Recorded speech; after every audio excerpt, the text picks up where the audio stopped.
Hello बच्चों, let's read this question. Question says that find the equation of the hyperbola length of whose latest rectum is 4 and the centricity is 3. So first of all write the key concept. Okay, so key concept is equation of hyperbola with center 0 0 and transverse axis on x-axis is given by x square by a square minus y square by b square equal to 1. Okay, तो इसी का use करते हुए हम इसको करते हैं, solve करते हैं. तो लेट कर लेते हैं.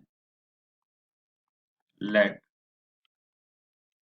Equation of hyperbola is X square by A square minus Y square by में B square minus Y square by में B square equal to 1. Okay, तो अब हमें क्या दिया है, लेंथ ऑफ लेटेस्ट रेक्टम. तो हमें पता है लेंथ ऑफ लेटेस्ट रेक्टम जो पैराबोला का होता है वो क्या होता है, 2b स्क्वायर बाय ए. ठीक है, तो जो लेंथ ऑफ लेटेस्ट रेक्टम है वो कितना हो जाएगा, 4. तो यहाँ से हमें क्या है, 2 से 2 कैंसिल हो जाएगा. तो बी स्क्वायर क्या मिल जाएगा, 2a. तो बी स्क्वायर की वैल्यू क्या आ गई, 2a आ गई.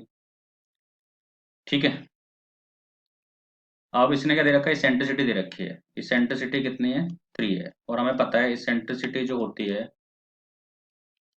हाइपरबोला की वो होती है 1 प्लस बी स्क्वायर बाय में ए स्क्वायर. तो इसेंट्रिसिटी की वैल्यू डाल देते हैं 3 और ये आ जाएगा 1 plus B square by A square का under root. Squaring both side कर देते हैं, स्क्वायरिंग बोथ साइड. तो यहाँ पे आ जाएगा 9, 1 प्लस बी स्क्वायर बाय में ए स्क्वायर. तो पहले सब्ट्रैक्ट करा देंगे, 9 माइनस 8 और यहाँ आ जाएगा B square by A square that is 8 equal to B square upon में A square which implies 8 A square equal to B square. Okay, अब देखो हमारे पास किसकी वैल्यू है, हमारे पास बी स्क्वायर कितना टाइम्स है, 2a टाइम्स है. ओके, तो अब यहाँ पे बी स्क्वायर को रिप्लेस कर सकते हैं 2a से. तो हमने क्या किया, हमें ये दे रखा है 8a square equal to B square. Put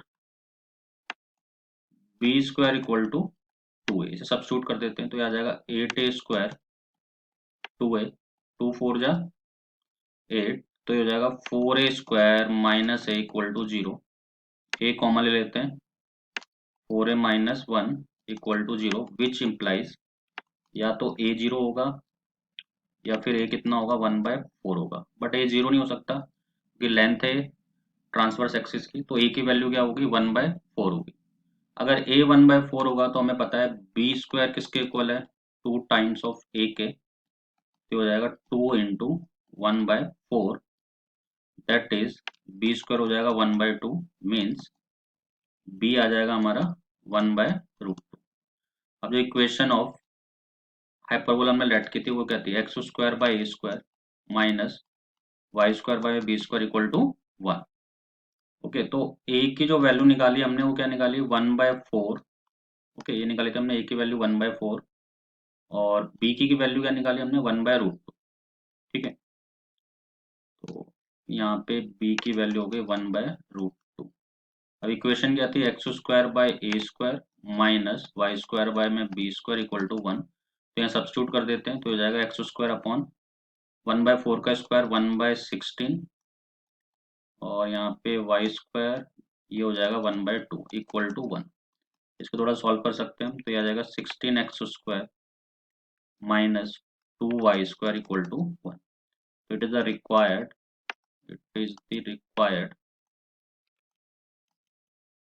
equation